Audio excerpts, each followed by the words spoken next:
संध्या का समय था। कचहरी उठ गई थी। अहलकार चपरासी जेबें खनखनाते घर जा रहे थे। मेहतर कूड़े टटोल रहा था कि शायद कहीं पैसे मिल जाएं। कचहरी के बरामदों में सांडों ने वकीलों की जगह ले ली थी। पेड़ों के नीचे मुहर्रिरों की जगह कुत्ते बैठे नजर आते थे। इसी समय एक बूढ़ा आदमी फटे पुराने कपड़े पहने लाठी टेकता हुआ झंट साहब के बंगले पर पहुंचा और साइबान में खड़ा हो गया।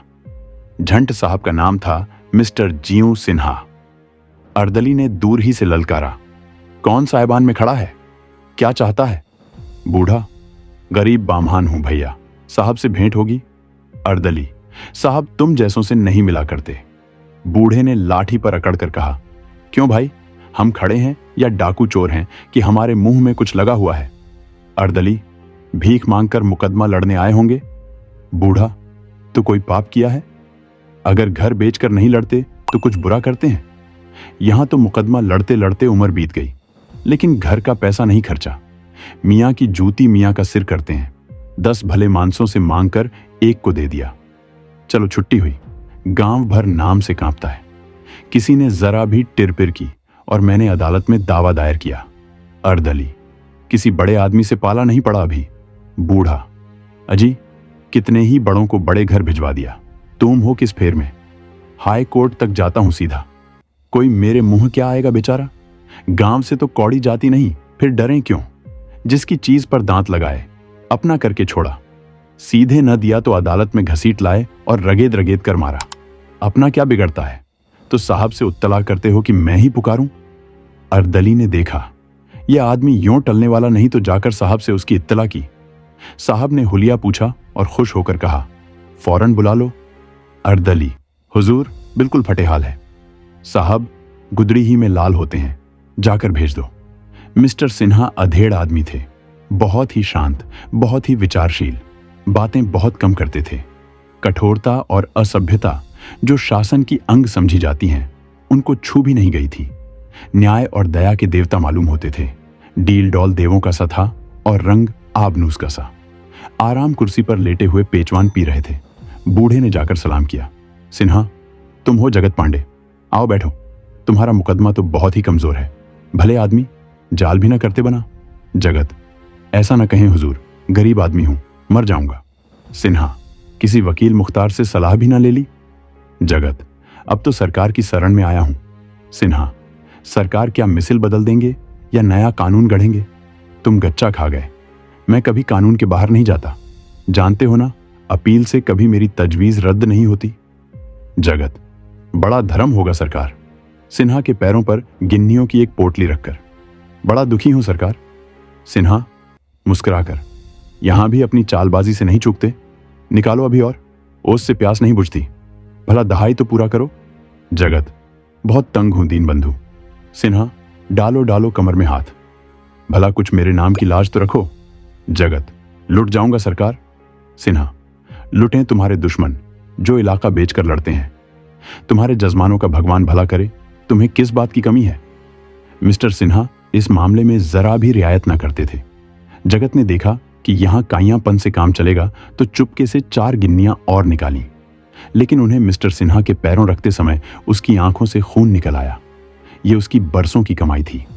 बरसों पेट काटकर, तन जलाकर, मन बांधकर, झूठी गवाहियां देकर उसने यह थाती संचय कर पाई थी। उसका हाथों से निकलना प्राण निकलने से कम दुखदाई न था। जगत पांडे के चले जाने के बाद कोई 9 बजे रात को झंट साहब के बंगले पर एक तांगा आकर रुका और उस पर से पंडित सत्यदेव उतरे, जो राजा साहब शिवपुर के मुख्तार थे। मिस्टर सिन्हा ने मुस्कुराकर कहा, आप शायद अपने इलाके में गरीबों को न रहने देंगे। इतना जुल्म। सत्यदेव, गरीब परवर, ये कहिए कि गरीबों के मारे अब इलाके में हमारा रहना मुश्किल हो रहा है। आप जानते हैं, सादी उंगली से घी नहीं निकलता। जमींदार को कुछ न कुछ सख्ती करनी ही पड़ती है। मगर अब यह हाल है कि हमने जरा चूं भी की तो उन्हीं गरीबों की त्योरियां बदल जाती हैं। सब मुफ्त में जमीन जोतना चाहते हैं। लगान मांगिए तो फौजदारी का दावा करने को तैयार। अब इसी जगत पांडे को देखिए, गंगा कसम है हुजूर, सरासर झूठा दावा है। हुजूर से कोई बात छिपी तो रह नहीं सकती। अगर जगत पांडे मुकदमा जीत गया तो हमें बोरियां बंधना छोड़कर भागना पड़ेगा। अब हुजूर ही बसाएं तो बच सकते हैं। राजा साहब ने हुजूर को सलाम कहा है और अर्ज की है, हक इस मामले में जगत पांडे की ऐसी खबर लें कि वह भी याद करे। मिस्टर सिन्हा ने भव्य सिकोड़ कर कहा, कानून मेरे घर तो नहीं बनता। सत्यदेव, आपके हाथ में सब कुछ है। यह कहकर गिन्नियों की एक गड्डी निकालकर मेज पर रख दी। मिस्टर सिन्हा ने गड्डी को आंखों से गिनकर कहा, इन्हें मेरी तरफ से राजा साहब को नजर कर दीजिएगा। आखिर आप कोई वकील तो करेंगे, उसे क्या दीजिएगा? सत्यदेव, यह तो हुजूर के हाथ में है। जितनी ही पेशियां होंगी उतना ही खर्च भी बढ़ेगा। सिन्हा, मैं चाहूं तो महीनों लटका सकता हूं। सत्यदेव, हां, इससे कौन इनकार कर सकता है। सिन्हा, 5 पेशियां भी हुई तो आपके कम से कम 1000 उड़ जाएंगे। आप यहां उसका आधा पूरा कर दीजिए तो एक ही पेशी में वारा न्यारा हो जाए, आधी रकम बच जाए। सत्यदेव ने 10 गिन्नियां और निकालकर मेज पर रख दी और घमंड के साथ बोले, हुक्म हो तो राजा साहब कह दूं। आप इत्मीनान रखें, साहब की कृपा दृष्टि हो गई है। मिस्टर सिन्हा ने तीव्र स्वर में कहा, जी नहीं, यह कहने की जरूरत नहीं। मैं किसी शर्त पर यह रकम नहीं ले रहा। मैं करूंगा वही जो कानून की मंशा होगी। कानून के खिलाफ जौ भर भी नहीं जा सकता। यही मेरा उसूल है। आप लोग मेरी खातिर करते हैं, यह आपकी शरारत है। उसे अपना दुश्मन समझूंगा जो मेरा ईमान खरीदना चाहे। मैं जो कुछ लेता हूं सच्चाई का इनाम समझकर लेता हूं। जगत पांडे को पूरा विश्वास था कि मेरी जीत होगी, लेकिन तजवीज सुनी तो होश उड़ गए। दावा खारिज हो गया, उस पर खर्च की चपत अलग, मेरे साथ ये चाल। अगर लाला साहब को इसका मजा न छका दिया तो बामहन नहीं हैं किस फेर में। सारा रोब भुला दूंगा। वहां गाढ़ी कमाई के रुपए हैं, कौन पचा सकता है। हाथ फोड़ फोड़ कर निकलेंगे, द्वार पर सिर पटक पटक कर मर जाऊंगा। उसी दिन संध्या को जगत पांडे ने मिस्टर सिन्हा के बंगले के सामने आसन जमा दिया। वहां बरगद का घना वृक्ष था। मुकदमे वाले वहीं सत्तू चबेना खाते और दोपहरी उसी की छाह में काटते थे। जगत पांडे उनसे मिस्टर सिन्हा की दिल खोलकर निंदा करता। न कुछ खाता न पीता, बस लोगों को अपनी राम कहानी सुनाया करता। जो सुनता वह झंट साहब को 4 खोटी खरी कहता। आदमी नहीं पिशाच है, इसे तो ऐसी जगह मारे जहां पानी न मिले। रुपये के रुपये लिए, ऊपर से खर्चे समेत डिग्री कर दी। यही करना था तो रुपये काहे को निकले थे। यह है हमारे भाई बंधों का हाल। ये अपने कहलाते हैं, इनसे तो अंग्रेज ही अच्छे। इस तरह की आलोचनाएं दिन भर हुआ करती। जगत पांडे के आसपास 8 पहर जमघट लगा रहता। इस तरह 4 दिन बीत गए और मिस्टर सिन्हा के कानों में भी बात पहुंची। अन्य रिश्वती कर्मचारियों की तरह वह भी हेकड़ आदमी थे। ऐसे निर्द्वंद्व रहते मानो उन्हें यह बीमारी छू तक नहीं गई है। जब वह कानून से जौभर भी न टलते थे तो उन पर रिश्वत का संदेह हो ही क्यों कर सकता था, और कोई करता भी तो उसकी मानता कौन। ऐसे चतुर खिलाड़ी के विरुद्ध कोई जाब्ते की कार्रवाई कैसे होती। मिस्टर सिन्हा अपने अफसरों से भी खुशामद का व्यवहार न करते। इससे हुक्काम भी उनका बहुत आदर करते थे। मगर जगत पांडे ने वह मंत्र मारा था जिसका उनके पास कोई उत्तर न था। ऐसे बांगड़ आदमी से आज तक उन्हें साबिका न पड़ा था। अपने नौकरों से पूछते, बुढ़ा क्या कर रहा है। नौकर लोग अपनापन जताने के लिए झूठ के पुल बांध देते। हुजूर, कहता था भूत बनकर लगूंगा, मेरी वेदी बने तो सही, जिस दिन मरूंगा उस दिन के 100 जगत पांडे होंगे। मिस्टर सिन्हा पक्के नास्तिक थे, लेकिन ये बातें सुन सुनकर सशंक हो जाते और उनकी पत्नी तो थर थर कांपने लगती। वह नौकरों से बार बार कहती, उससे जाकर पूछो क्या चाहता है, जितना रुपया चाहे ले, हमसे जो मांगे वह देंगे, बस यहां से चला जाए। लेकिन मिस्टर सिन्हा आदमियों को इशारे से मना कर देते थे। उन्हें अभी तक आशा थी कि भूख प्यास से व्याकुल होकर बुढ़ा चला जाएगा। इससे अधिक भय यह था कि मैं जरा भी नरम पड़ा और नौकरों ने मुझे उल्लू बनाया। 6ठे दिन मालूम हुआ कि जगत पांडे अबोल हो गया है। उससे हिला तक नहीं जाता, चुपचाप पड़ा आकाश की ओर देख रहा है। शायद आज रात दम निकल जाए। मिस्टर सिन्हा ने लंबी सांस ली और गहरी चिंता में डूब गए। पत्नी ने आंखों में आंसू भरकर आग्रह पूर्वक कहा, तुम्हें मेरे सिर की कसम, जाकर किसी इस बला को टालो। बुढ़ा मर गया तो हम कहीं के ना रहेंगे। अब रुपये का मुंह मत देखो, 2-4 हजार भी देने पड़े तो देकर उसे मनाओ। तुमको जाते शर्म आती हो तो मैं चली जाऊं। सिन्हा, जाने का इरादा तो मैं कई दिन से कर रहा हूं, लेकिन जब देखता हूं वहां भीड़ लगी रहती है, इससे हिम्मत नहीं पड़ती। सब आदमियों के सामने तो मुझसे न जाया जाएगा, चाहे कितनी ही बड़ी आफत क्यों ना आ पड़े। तुम 2-4 हजार की कहती हो, मैं 10-5 हजार देने को तैयार हूं, लेकिन वहां नहीं जा सकता। न जाने किस बुरी साइड से मैंने इसके रुपये लिए। जानता कि यह इतना फिसाद खड़ा करेगा तो फाटक में घुसने ही न देता। देखने में तो ऐसा सीधा मालूम होता था कि गऊ है। मैंने पहली बार आदमी पहचानने में धोखा खाया। पत्नी, तो मैं ही चली जाऊं? शहर की तरफ से आऊंगी और सब आदमियों को हटाकर अकेले में बात करूंगी। किसी को खबर ना होगी कि कौन है। इसमें तो कोई हरज नहीं है, मिस्टर सिन्हा ने संदिग्ध भाव से कहा। ताड़ने वाले ताड़ ही जाएंगे। वाह, तुम कितना ही छिपाओ। पत्नी, ताड़ जाएंगे ताड़ जाएं, अब किससे कहां तक डरूं? बदनामी अभी क्या कम हो रही है जो और हो जाएगी। सारी दुनिया जानती है कि तुमने रुपए लिए। यूं ही कोई किसी पर प्राण नहीं देता। फिर अब व्यर्थ ऐंत क्यों करो? मिस्टर सिन्हा अब मर्म वेदना को न दबा सके। बोले, प्रिय, यह व्यर्थ की ऐंठ नहीं है। चोर को अदालत में बेंत खाने से उतनी लज्जा नहीं आती जितनी किसी हाकिम को अपनी रिश्वत का पर्दा खुलने से आती है। वह जहर खाकर मर जाएगा, पर संसार के सामने अपना पर्दा न खोलेगा। अपना सर्वनाश देख सकता है, पर यह अपमान नहीं सह सकता। जिंदा खाल खींचने या कोल्हू में पैरे जाने के सिवा और कोई स्थिति नहीं है जो उसे अपना अपराध स्वीकार करा सके। इसका तो मुझे जरा भी भय नहीं है कि ब्राह्मण भूत बनकर हमको सताएगा या हमें उनकी वेदी बनाकर पूजनी पड़ेगी। यह भी जानता हूं कि पाप का दंड भी बहुधा नहीं मिलता, लेकिन हिंदू होने के कारण संस्कारों की शंका कुछ कुछ बनी हुई है। ब्रह्म हत्या का कलंक सिर पर लेते हुए आत्मा कांपती है। बस इतनी बात है। मैं आज रात को मौका देखकर जाऊंगा और इस संकट को काटने के लिए जो कुछ हो सकेगा करूंगा। तिर जमा रखो। आधी रात बीत चुकी थी। मिस्टर सिन्हा घर से निकले और अकेले जगत पांडे को मनाने चले। बरगद के नीचे बिल्कुल सन्नाटा था। अंधकार ऐसा था मानो निशा देवी यहीं शयन कर रही हों। जगत पांडे की सांस जोर जोर से चल रही थी, मानो मौत जबरदस्ती घसीटे लिए जाती हो। मिस्टर सिन्हा के रोए खड़े हो गए। बुढ़ा कहीं मर तो नहीं रहा है? जेबी लालटेन निकाली और जगत के समीप जाकर बोले, पांडे जी, कहो क्या हाल है? जगत पांडे ने आंखें खोलकर देखा और उठने की असफल चेष्टा करके बोला, मेरा हाल पूछते हो? देखते नहीं हो मर रहा हूं। सिन्हा, तो इस तरह क्यों प्राण देते हो? जगत, तुम्हारी यही इच्छा है तो मैं क्या करूं? सिन्हा, मेरी तो यही इच्छा नहीं। हां, तुम अलबत्ता मेरा सर्वनाश करने पर तुले हुए हो। आखिर मैंने तुम्हारे 150 रुपये ही तो लिए हैं। इतने ही रुपये के लिए तुम इतना बड़ा अनुष्ठान कर रहे हो। जगत, 150 रुपये की बात नहीं है जो तुमने मुझे मिट्टी में मिला दिया। मेरी डिग्री हो गई होती तो मुझे 10 बीघे जमीन मिल जाती और सारे इलाके में नाम हो जाता। तुमने मेरे 150 नहीं लिए, मेरे 5000 बिगाड़ दिए, पूरे 5000। लेकिन यह घमंड न रहेगा। याद रखना, कह देता हूं, सत्यानाश हो जाएगा। इस अदालत में तुम्हारा राज्य है, लेकिन भगवान के दरबार में विप्रों ही का राज्य है। विप्र का धन लेकर कोई सुखी नहीं रह सकता।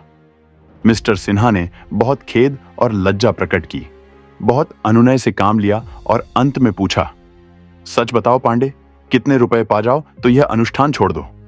जगत पांडे अब की जोर लगाकर उठ बैठे और बड़ी उत्सुकता से बोले, 5000 से कौड़ी कम ना लूंगा। सिन्हा, 5000 तो बहुत होते हैं, इतना जुल्म न करो। जगत, नहीं, इससे कम न लूंगा। यह कहकर जगत पांडे फिर लेट गया। उसने ये शब्द निश्चयात्मक भाव से कहे थे कि मिस्टर सिन्हा को और कुछ कहने का साहस न हुआ। रुपए लाने घर चले, लेकिन घर पहुंचते पहुंचते नीयत बदल गई।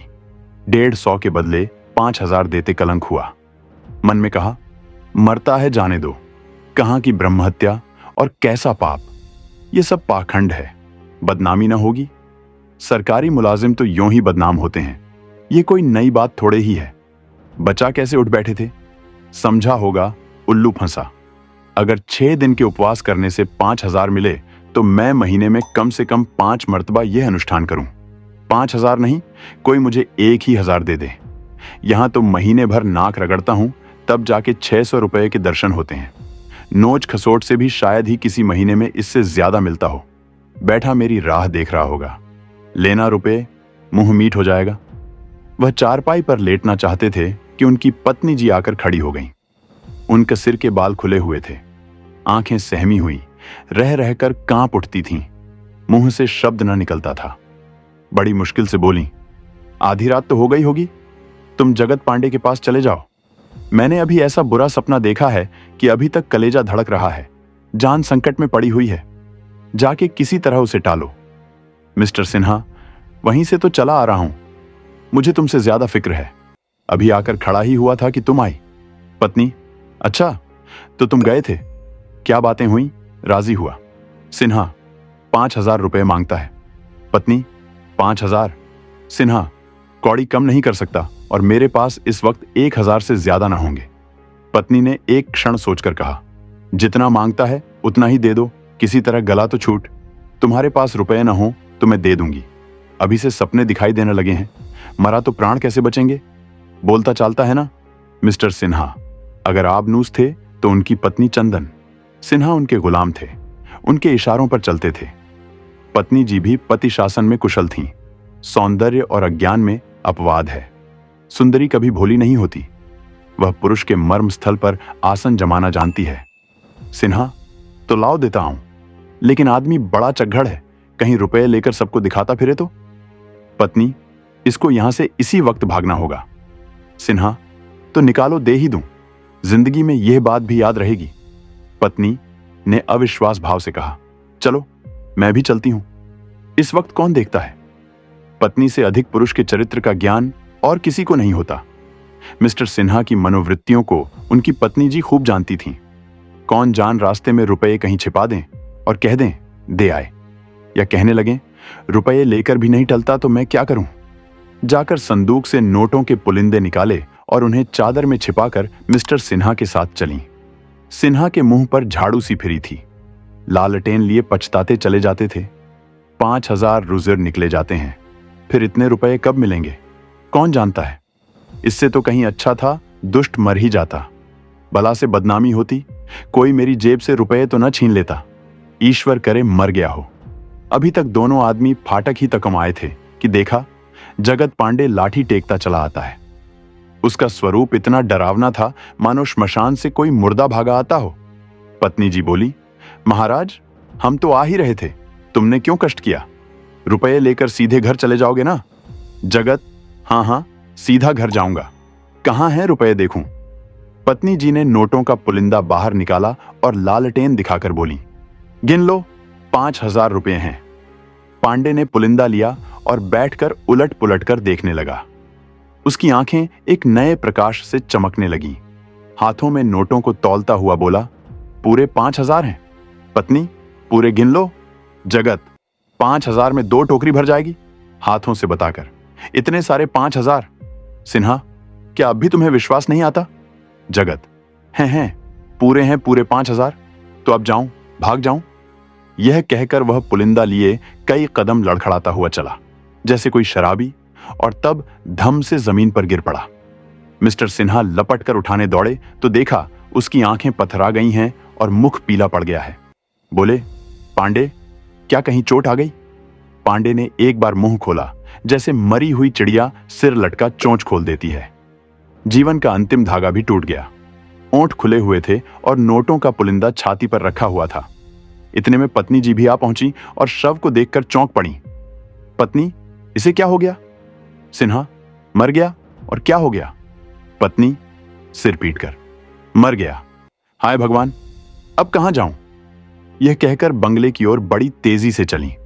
मिस्टर सिन्हा ने भी नोटों का पुलिंदा शव की छाती पर से उठा लिया और चले। पत्नी, ये रुपए अब क्या होंगे? सिन्हा, किसी धर्म कार्य में दे दूंगा। पत्नी, घर में मत रखना, खबरदार। हाय भगवान। दूसरे दिन सारे शहर में खबर मशहूर हो गई।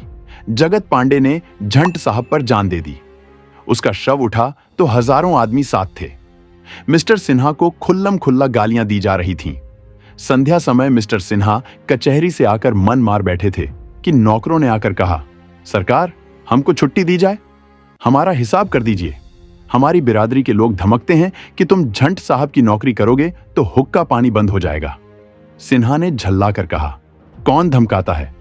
कहार, किसका नाम बताएं सरकार? सभी तो कह रहे हैं। रसोइयां, हुजूर, मुझे तो लोग धमकाते हैं कि मंदिर में ना घुसने पाओगे। साइस, हुजूर, बिरादरी से बिगाड़ करके हम लोग कहां जाएंगे? हमारा आज से इस्तीफा है, हिसाब जब चाहे कर दीजिएगा। मिस्टर सिन्हा ने बहुत धमकाया, फिर दिलासा देने लगे, लेकिन नौकरों ने एक न सुनी। आध घंटे के अंदर सबों ने अपना अपना रास्ता लिया। मिस्टर सिन्हा दांत पीस कर रह गए, लेकिन हाकिमों का काम कब रुकता है। उन्होंने उसी वक्त कोतवाल को खबर कर दी और कई आदमी बेगार में पकड़ आए। काम चल निकला। उसी दिन से मिस्टर सिन्हा और हिंदू समाज में खींचतान शुरू हुई। धोबी ने कपड़े धोन बंद कर दिया, ग्वाले ने दूध लाने में आनाकानी की, नाई ने हजामत बनानी छोड़ी। इन विपत्तियों पर पत्नी जी का रोना धोना और भी गजब था। इन्हें रोज भयंकर स्वप्न दिखाई देते। रात को एक कमरे से दूसरे में जाते प्राण निकलते थे। किसी को जरा सिर भी दुखता तो नहीं में जान समा जाती। सबसे बड़ी मुसीबत यह थी कि अपने संबंधियों ने भी आना जाना छोड़ दिया। एक दिन साले आए, मगर बिना पानी पिए चले गए। इसी तरह एक बहनोई का आगमन हुआ। उन्होंने पान तक न खाया। मिस्टर सिन्हा बड़े धैर्य से यह सारा तिरस्कार सहते जाते थे। अब तक उनकी आर्थिक हानि न हुई थी। गरज के बावले झक मारकर आते ही थे और नजर नजराना मिलता ही था। फिर विशेष चिंता का कोई कारण न था। लेकिन बिरादरी से वैर करना पानी में रहकर मगर से वैर करने जैसे है। कोई न कोई ऐसा अवसर ही आ जाता है जब हमको बिरादरी के सामने सिर झुकाना पड़ता है। मिस्टर सिन्हा को भी साल के अंदर ही ऐसा अवसर आ पड़ा। यह उनकी पुत्री का विवाह था। यही वह समस्या है जो बड़े बड़े हेकड़ों का घमंड चूर कर देती है। आप किसी के आने जाने की परवाह न करें। हुक्का पानी, भोज भात, मेल झोल, किसी बात की परवाह न करें। मगर लड़की का विवाह तो न टलने वाली बला है। उससे बचकर आप कहां जाएंगे? मिस्टर सिन्हा को इस बात का दगदगा तो पहले ही था कि त्रिवेणी के विवाह में बाधाएं पड़ेगी। लेकिन उन्हें विश्वास था कि द्रव्य की अपार शक्ति इस मुश्किल को हल कर देगी। कुछ दिनों तक उन्होंने जानबूझकर टाला कि शायद इस आंधी का जोर कुछ कम हो जाए। लेकिन जब त्रिवेणी को 16वां साल समाप्त हो गया तो टाल मटोल की गुंजाइश न रही। संदेशें भेजने लगे, लेकिन जहां संदेशियां जाता वहीं जवाब मिलता, हमें मंजूर नहीं। जिन घरों में साल भर पहले उनका संदेशा पाकर लोग अपने भाग्य को सराहते, वहां से अब सूखा जवाब मिलता था, हमें मंजूर नहीं। मिस्टर सिन्हा धन का लोभ देते, जमीन नजर करने को कहते, लड़के को विलायत भेजकर ऊंची शिक्षा दिलाने का प्रस्ताव करते, किंतु उनकी सारी आयोजनाओं का एक ही जवाब मिलता था, हमें मंजूर नहीं। ऊंचे घरानों का यह हाल देखकर मिस्टर सिन्हा उन घरानों में संदेश भेजने लगे जिनके साथ पहले बैठकर भोजन करने में भी उन्हें संकोच होता था। लेकिन वहां भी वही जवाब मिला, हमें मंजूर नहीं। यहां तक कि कई जगह वे खुद दौड़ दौड़ कर गए, लोगों की मिन्नतें की, पर यही जवाब मिला, साहब हमें मंजूर नहीं।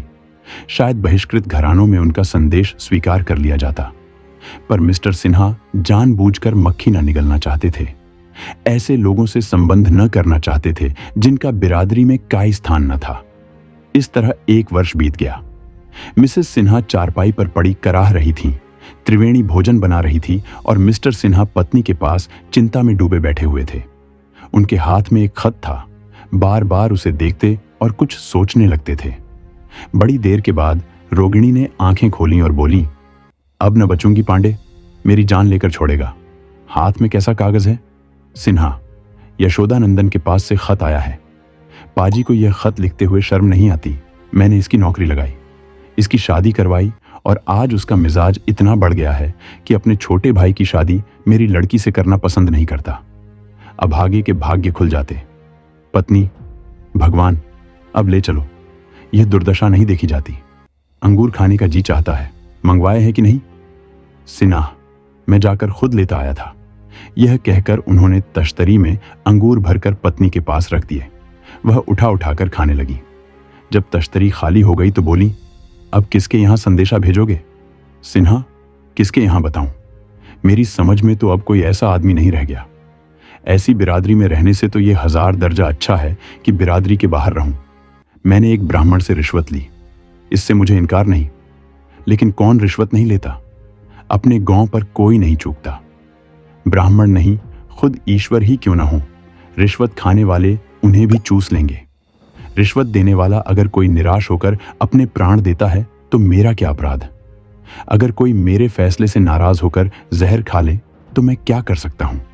इस पर भी मैं प्रायश्चित करने को तैयार हूं। बिरादरी जो दंड दे उसे स्वीकार करने को तैयार हूं।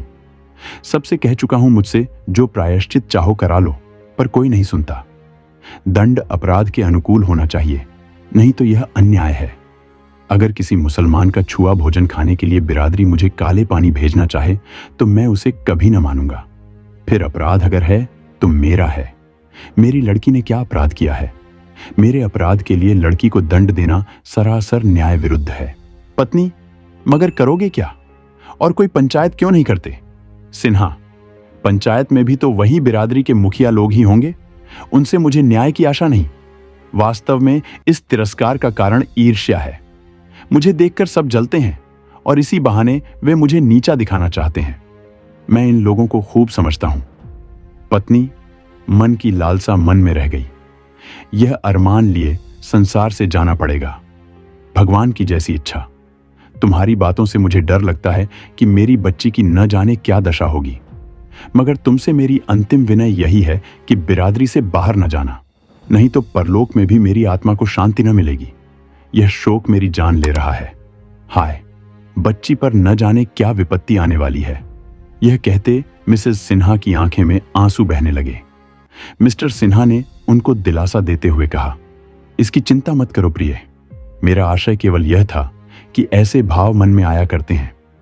तुमसे सच कहता हूं, बिरादरी के अन्याय से कलेजा छलनी हो गया है। पत्नी, बिरादरी को बुरा मत कहो। बिरादरी का डर न हो तो आदमी न जाने क्या क्या उत्पात करे। बिरादरी को बुरा न कहो। कलेजे पर हाथ रखकर, यहां बड़ा दर्द हो रहा है। यशोदानंद ने भी कोरा जवाब दे दिया। किसी करवट चैन नहीं आता। क्या करूं भगवान? सिन्हा, डॉक्टर को बुलाऊं? पत्नी, तुम्हारा जी चाहे बुला लो, लेकिन मैं बचूंगी नहीं। जरा तिब्बो को बुला लो, प्यार कर लूं। जी डूबा जाता है। मेरी बच्ची, हाय मेरी बच्ची। दोस्तों, मुंशी प्रेमचंद द्वारा लिखी कहानी दंड यहीं समाप्त होती है। अगर आपको यह कहानी पसंद आया हो तो इसे लाइक करें, अपने दोस्तों के साथ शेयर करें और हमारे चैनल हिंदी वाली स्टोरी को सब्सक्राइब करना न भूलें। फिर मिलते हैं ऐसे ही एक और दिलचस्प कहानी के साथ। तब तक के लिए धन्यवाद।